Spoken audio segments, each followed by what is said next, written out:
Yes class, next illustration number 8 as per passbook है। Prepare bank reconciliation statement from the following particulars on 30th June 2006। Bank statement showed a favourable balance of 9214।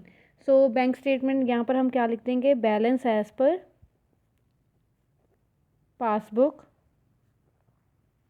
That means कितना आएगा आपका यहाँ पे 9214। ठीक है जी। आगे देखिए क्या क्या है उन्होंने। On 29 June 2006 bank credited a sum of 1650 in error. अब क्रेडिट का मतलब क्या होता है, क्रेडिट मतलब प्लस। अब यहाँ पर हम देख लेते हैं नीचे थोड़ी सी कैलकुलेशन करके। हमारी ये कैश बुक है, ये पासबुक है, ठीक है जी। उसने कहा है क्वेश्चन में कि 29 जून को एक बैंक ने क्रेडिट कर दिया चेक 1650 का। क्रेडिट कर दिया मतलब प्लस कर दिया, ठीक है। सो बैंक ने क्रेडिट किया, बैंक ने प्लस कर दिया 1650, बट कैश बुक ने प्लस नहीं किया। सो वापस हम इसको क्या कर देंगे, माइनस कितने रुपए को, 1650 को, ठीक है जी। सो यहाँ पर ऐड वाली अमाउंट्स, यहाँ पर सब्ट्रैक्ट वाली। सो यहाँ पर आप क्या लिख दोगे, चेक wrongly credited, कितने का, 1650 का, ठीक है जी। नेक्स्ट क्या क्या उन्होंने, certain cheque valued 4500 issued before 29 Jan 2016 were not cleared. जो अब क्या हुआ कि हमारी पासबुक ने 4500 का चेक जो था वो क्लियर कर दिया, मतलब माइनस कर दिया था, बट पासबुक ने अभी तक ना ही माइनस किया ना प्लस किया। सो चेंजेस हमने पासबुक में करने हैं, सो दैट मीन्स हम यहाँ पर इसको माइनस करेंगे कि प्लस करेंगे। तो यहाँ पर हम क्या करेंगे, इसको भी माइनस करेंगे, क्योंकि कैश बुक में अगर माइनस हो गया तो पासबुक में भी हम क्या करेंगे, माइनस कर देंगे। सो यहाँ पर आप क्या लिखोगे, cheque issued but not presented, कितने का, 4500 का, ठीक है जी। Next, a higher purchase amount of 950 made by a standing order, a higher purchase payment of 950 made by a standing order were not entered in the cash book। इसका मतलब यह है कि बैंक ने डायरेक्टली 950 की पेमेंट कर दी है, but cash book में उसकी कोई भी रिकॉर्डिंग नहीं हुई। सो बैंक ने अगर पेमेंट कर दी है, कैश बुक ने अगर पेमेंट नहीं की, तो दैट मीन्स यहाँ पर आप वापस क्या कर लोगे, इसे प्लस, ठीक है जी। ठीक है जी, क्योंकि पासबुक ने माइनस कर दिया, कैश बुक ने माइनस नहीं किया, हम वापस क्या कर देंगे, इसको प्लस कर देंगे। सो या दैट मीन्स हम यहाँ पर फिर क्या लिखेंगे, ए हायर परचेज पेमेंट, कितने की, कितने रुपीज़ है ये, 950 रुपीज़, 950 हमने कर दिए प्लस, ठीक है जी। Next, a cheque of 600 received deposited and credited by bank was accounted as a receipt in the cash column of the cash book. अब यहाँ पर देखिए क्या हुआ,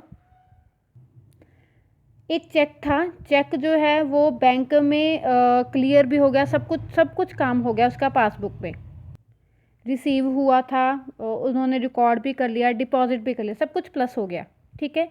लेकिन बाद में देखा गया कि हम ना, वैसे ये हमेशा बात याद रखना, चाहे वो कैश बुक हो चाहे वो पासबुक हो, दोनों के बैंक कॉलम में सारी अमाउंट्स जाती हैं, किसमें, बैंक कॉलम में।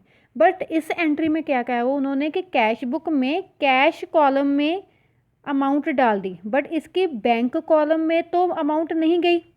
सो दैट मीन्स अगर यहाँ पर पासबुक का बैंक कॉलम प्लस का अकाउंट शो कर रहा है, सो दैट मीन्स इस साइड में बैंक का वो प्लस का अकाउंट शो नहीं कर रहा है।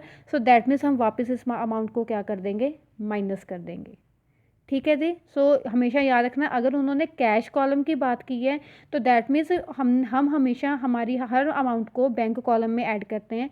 सो दैट मीन्स अगर बैंक कॉलम में अगर उन्होंने सिर्फ यही फ़र्क दिखा दिया कि कैश कॉलम में रिकॉर्ड कर दिया, सो दैट मीन्स वो रॉन्गली वहाँ पर क्रेडिट कर दिया है।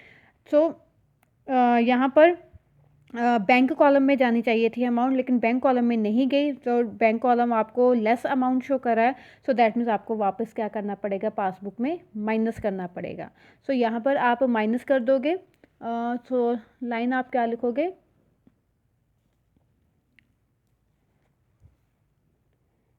Check received deposited but wrongly shown in cash column of cash book. कितने रुपए हैं ये? 600 रुपीज़। ठीक है जी। नेक्स्ट लास्ट है, other cheques for 8500 were deposited in the June but cheque for 6000 only were cleared by the bank. हमने क्या किया, हमने 8500 का चेक जो था वो प्लस कर लिया था कैश बुक में, लेकिन पासबुक में सिर्फ 6000 का प्लस हुआ था। यहाँ पर टोटल 8500 है, यहाँ पर 6000 है। डैट मीन्स अमाउंट कितनी रह गई यहाँ पर हमारी अभी जो प्लस नहीं हुई 2500। सो डैट मीन्स 2500 यहाँ पर हम क्या कर देंगे, प्लस कर देंगे।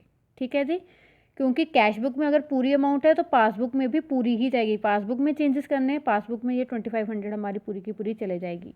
सो यहाँ पर आप क्या लिख दोगे, cheque deposited but not cleared yet. So कितने रुपए, 2500 रुपीज़। सो ये हो गया हमारा क्वेश्चन। अब प्लस वाले को प्लस कर लेंगे, माइनस वाले को माइनस कर देंगे और हमारा जो अल्टीमेटली आंसर है वो आ जाएगा balance as per cash book. So इसका आंसर आ गया यहाँ पर 3450, इन दोनों को प्लस करके। सो ये आपका टोटल अमाउंट आ गया 9214 प्लस 3450 12664। सो ये माइनस वाले भी अब प्लस कर लें, माइनस वाले आ गए 6750। सो हमारा बैलेंस 12664 माइनस 6750 दैट इज़ 5914 आपका आ गया आंसर। ठीक है जी। अब आपने इस क्वेश्चन में देखा होगा कि इस क्वेश्चन में आपको कहीं पर भी कैश बुक के बैलेंस की अमाउंट कहीं नहीं दी हुई। सो आपको अब अगर क्वेश्चन पेपर में भी ऐसा आ गया कि जहाँ पर आपको कोई भी अमाउंट नहीं गिवन होगी तो आप यहाँ पर कंफ्यूज मत हो जाना कि इसका तो यहाँ पर बैलेंस ही नहीं दिया हुआ कैश बुक का कहीं पे। वो सिर्फ एक नॉर्मल आपको बता देते हैं कि कैश बुक इतना शो कर रहा है, बैंक अकाउंट इतना शो कर रहा है, लेकिन ऐसा क्वेश्चन पेपर में नहीं आता। सो आपको ये आप खुद ध्यान में रखना होगा कि आपका आंसर कितना आएगा। सो ट्रिक फॉलो करो और आपका आंसर आ जाएगा। सो थैंक यू क्लास, आज के लिए इतना ही। नेक्स्ट 2 इलस्ट्रेशंस हम कल करेंगे।